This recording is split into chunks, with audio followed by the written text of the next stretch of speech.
Est-ce que tu savais que ce gecko pouvait changer de couleur alors que c'est même pas un caméléon? En fait, le gecko à crête il change de couleur, c'est ce qu'on appelle l'activation pigmentaire, plus communément appelé le firing up. C'est qu'en fait le gecko il passe de plus clair à plus foncé et ce de manière progressive.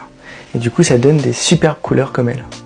T'es belle, hein? Bah oui, t'es belle. Et en fait, c'est pas du tout un camouflage, c'est une réponse à un certain stimuli. Et du coup, chez le gecko à crête, le changement de couleur, il est causé par des cellules pigmentaires, appelées les chromatophores.